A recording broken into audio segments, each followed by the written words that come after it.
Hola a todas y a todos, buenas tardes. Estamos aquí en el Museo Casa Estudio Diego Rivera y Frida Kahlo y vamos a platicar hoy con Daniel Garza Osabiaga en el marco del aniversario luctuoso de Juan O'Gorman que se conmemora este 18 de enero, son 42 años de la muerte de Juan O'Gorman, que como saben pues es el autor, el arquitecto de este espacio icónico de la Ciudad de México, no nada más porque aquí vivieron Diego Rivera y Frida Kahlo, sino porque es un momento importantísimo de la arquitectura mexicana, es el arranque de una vanguardia que permeó a muchas generaciones. Entonces hoy vamos a hablar con Daniel, que ha investigado, escrito y hablado muchísimo sobre Juan O'Gorman. Antes de empezar a platicar con él, bienvenido Daniel, muchas gracias. Gracias, Marisol. Y les voy a leer una pequeña semblanza. Daniel Garza Osabiaga es doctor en Historia y Teoría del Arte por la Universidad de Essex. Realizó estudios postdoctorales en el Instituto de Investigaciones Estéticas de la UNAM. Fue curador del Museo de Arte Moderno y curador en jefe del Museo Universitario del Chopo. Posteriormente fue director artístico de MACO hasta convertirse en curador independiente. Fue también curador de la Bienal número 13 FEMSA y director artístico de la edición 14. Entre sus proyectos curatoriales hay muchos que ocurrieron en espacios públicos y privados, como el Museo de Arte Moderno, entre otros espacios.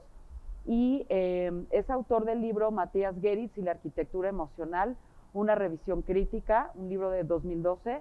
Con esta última obtuvo el premio Bellas Artes Luis Cardosa y Aragón para crítica de artes plásticas en 2011.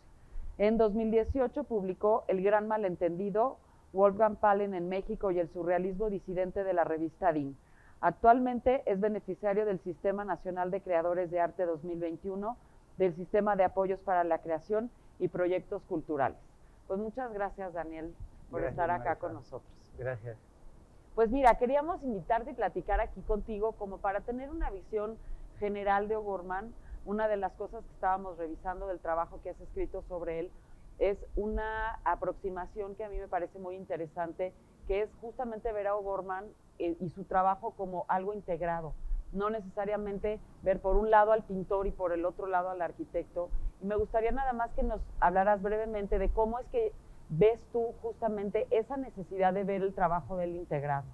Sí, bueno, O'Gorman tenía esta doble faceta, que yo creo que son como las dos facetas que más conocemos, pero puede ser un personaje que tenía otras facetas, ¿no? Tiene la faceta también de educador, ¿no? O sea, una persona también dedicada a la pedagogía, al desarrollo de programas de estudio, ¿no? Y también era como un escritor bastante talentoso y un crítico pues del arte y de la arquitectura de su tiempo. Y creo que estas facetas, más aparte de arquitectura y pintor, siempre estuvieron como integradas, ¿no? Hay esta tradición de ver como las disciplinas separadas, pero e inclusive en la bibliografía de Juan O'Gorman se tiende a tratar así, primero una cosa, luego otra cosa, o de plano como totalmente separados, pero yo creo que las reflexiones eran como constantes, ¿no? O sea,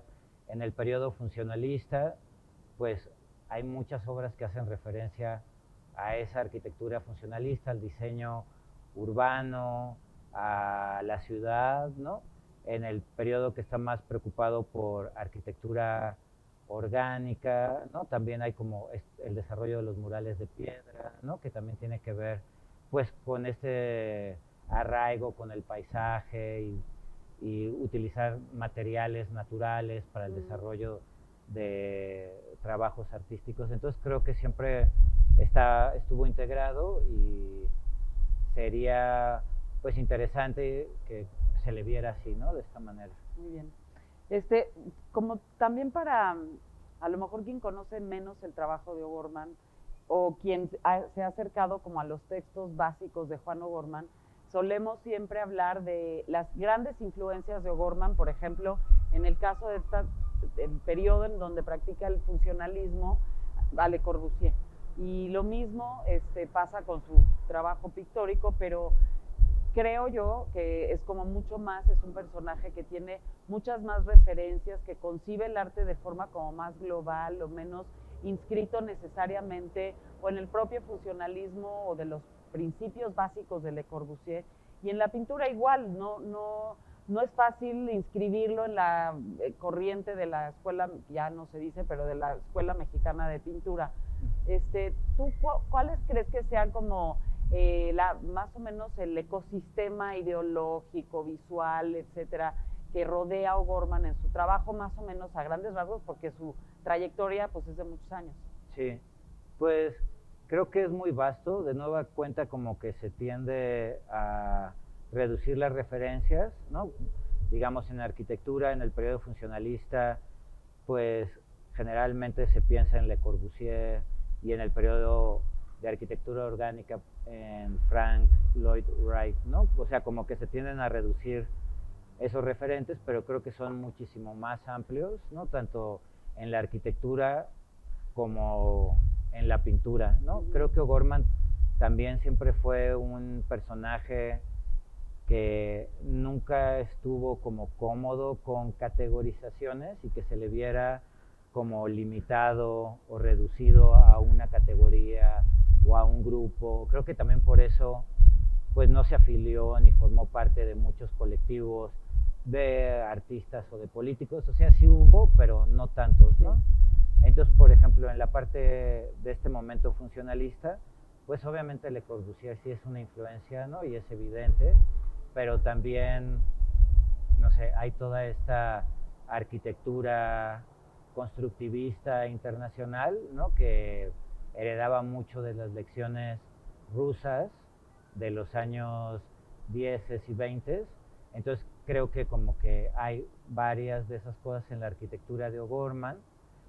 También creo que hay reflexiones como de arquitectura vernácula, obviamente.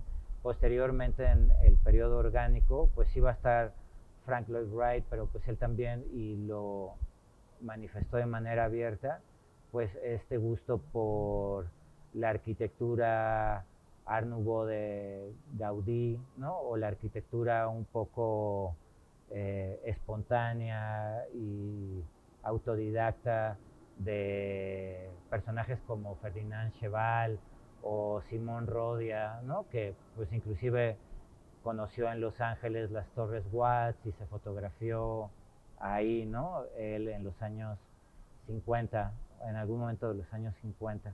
Y en la pintura, pues lo mismo, ¿no? Hay influencia del Corsito,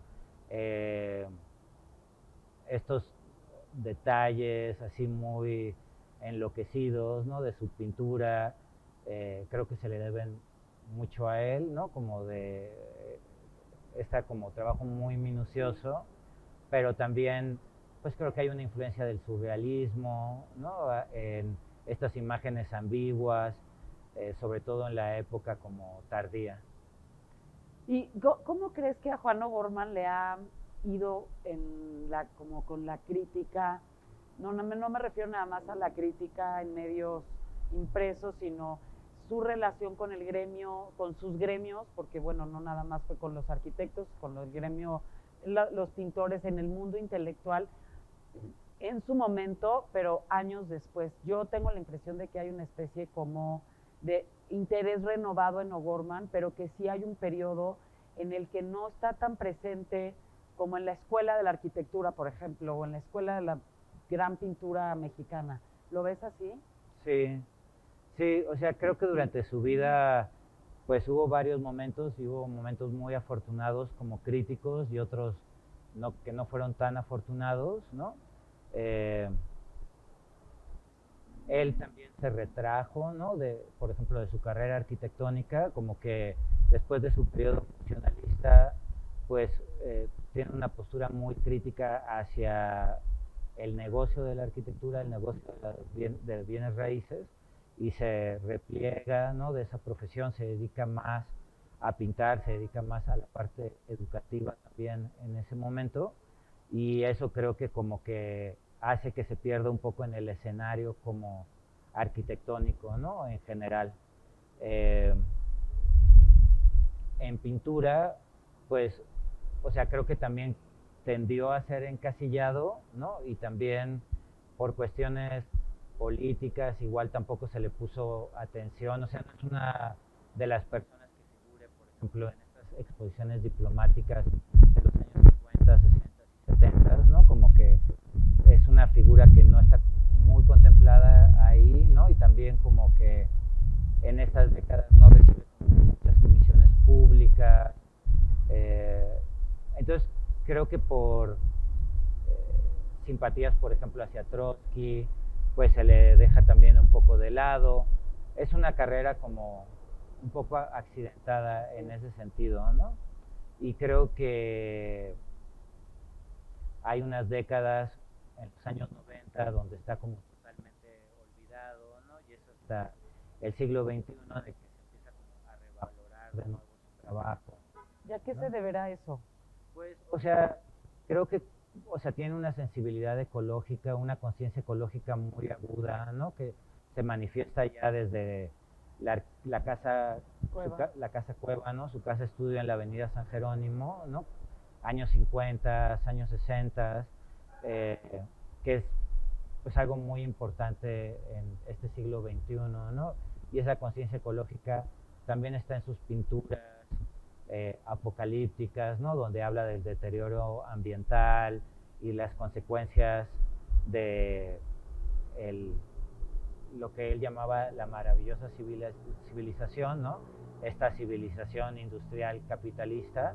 Entonces creo que esos definitivamente son como factores muy importantes para revalorizar su trabajo, tanto arquitectónico como plástico, sus ideas, en esta época.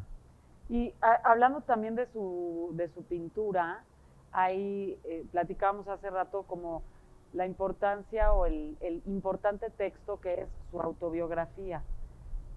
Un texto que además, pues sí, se lee con cuidado porque, bueno, lo escribe hacia el final más o menos de su vida y bueno, pues hace una serie de reflexiones que ya son más, pues con miras a eso, ¿no? Como a ver tu vida en retrospectiva.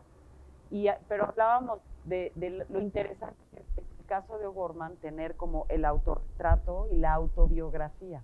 O sea, cómo podemos a través de esos dos elementos reconstruir más o menos, no nada más la biografía, sino el pensamiento de un personaje tan complejo como O'Gorman, ¿no?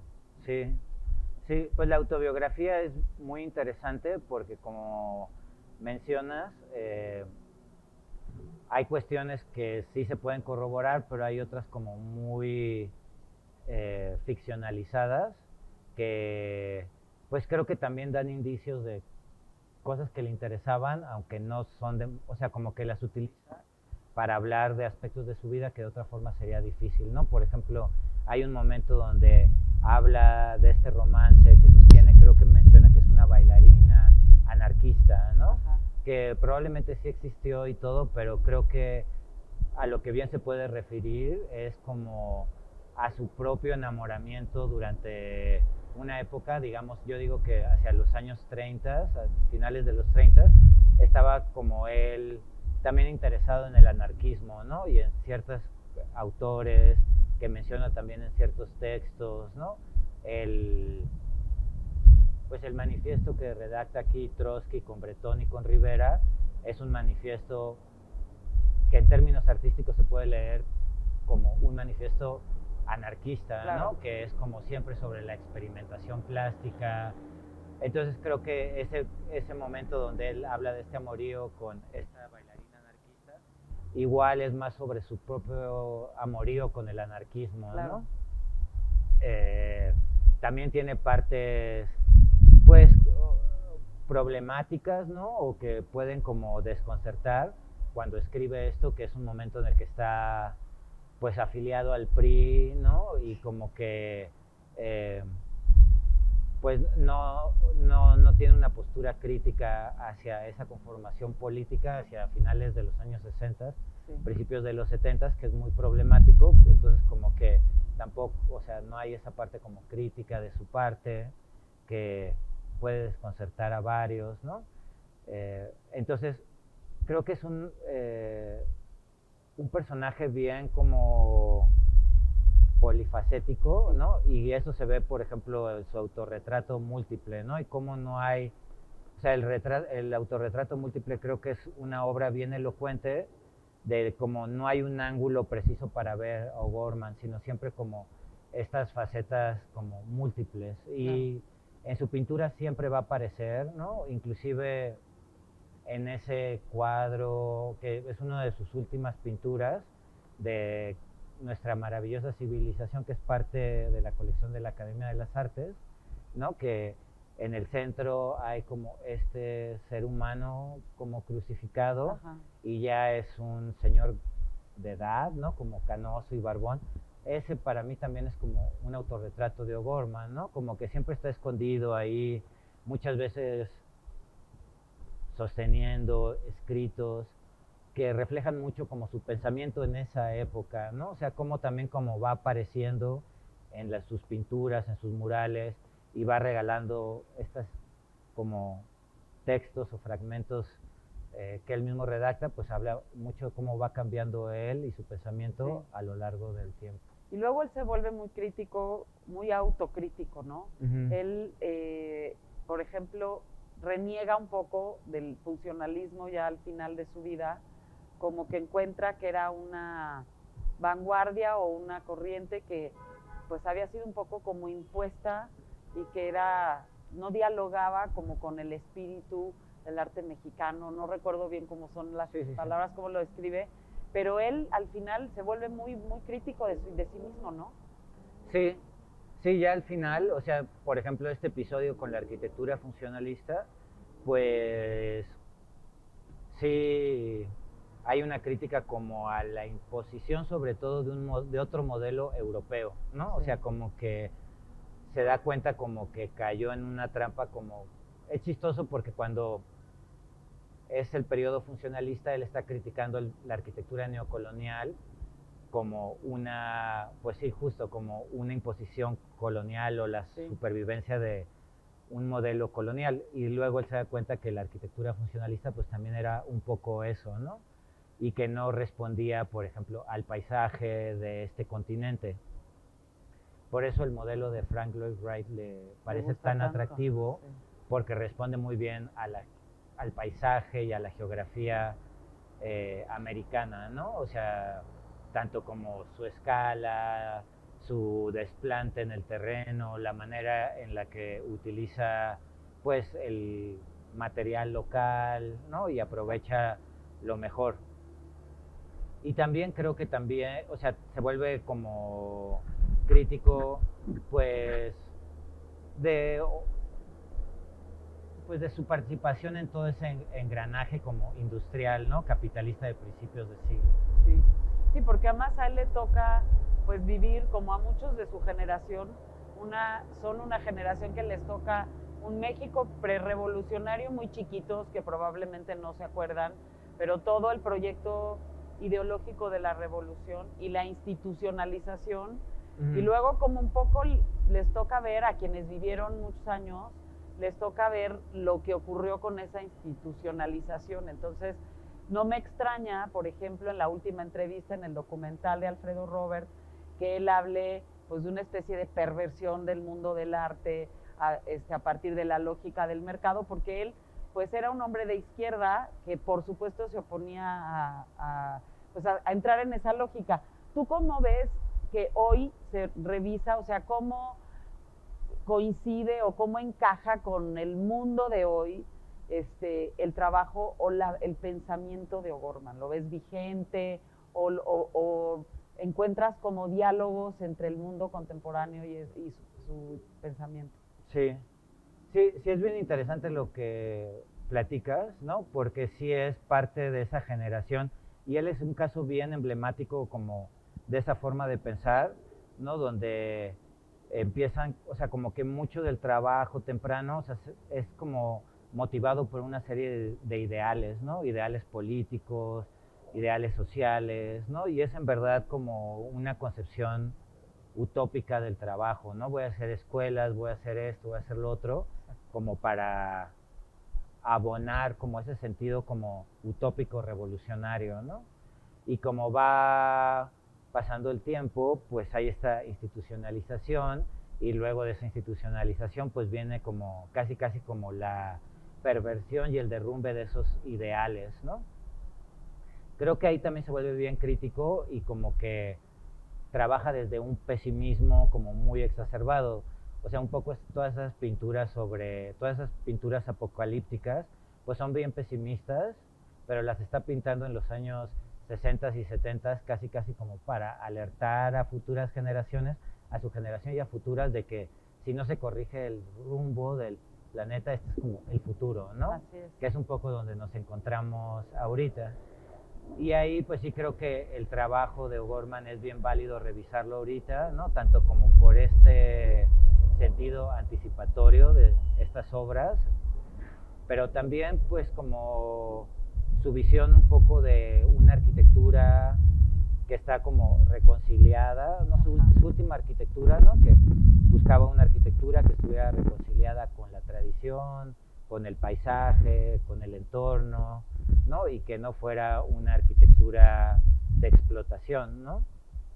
Sí, yo creo que eso es algo que hoy, en este aniversario luctuoso, hay que como ver, es eso, que muchas veces decimos no pierde vigencia la propuesta del gran artista, pero realmente en el caso de O'Gorman, pues sí es un personaje que se mantuvo siempre tan en la resistencia a diluirse en los grandes movimientos o como en el grupo de intelectuales, o sea, fue como alguien, creo que fue como ideológica, intelectualmente muy independiente.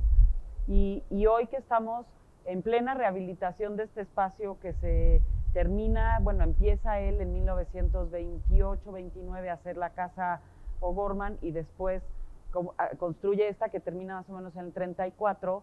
Hoy que estamos rehabilitándola, pues nos damos cuenta de cuánto diálogo tiene con una arquitectura posible para una ciudad que crece tanto, que es una arquitectura que funcione, que sea de bajo costo, que a pesar de que efectivamente no dialoga tanto con el paisaje, pues es un edificio que ha pasado a la historia, o sea, que sí tuvo muchísima influencia en generaciones posteriores, ¿no? O sea, mucho de lo que vemos en los años 50, claro que viene del funcionalismo, no diría yo únicamente de O'Gorman, pero sí él pues como uno de los grandes representantes de eso. Entonces, pues nada, Daniel, muchísimas gracias por venir aquí al museo, por acompañarnos en este aniversario de Juan O'Gorman, y a todos los invitamos también a que vengan a este espacio que ya pronto quedará reabierto al público y rehabilitado. Muchísimas gracias.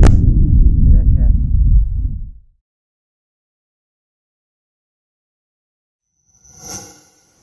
Gobierno de México.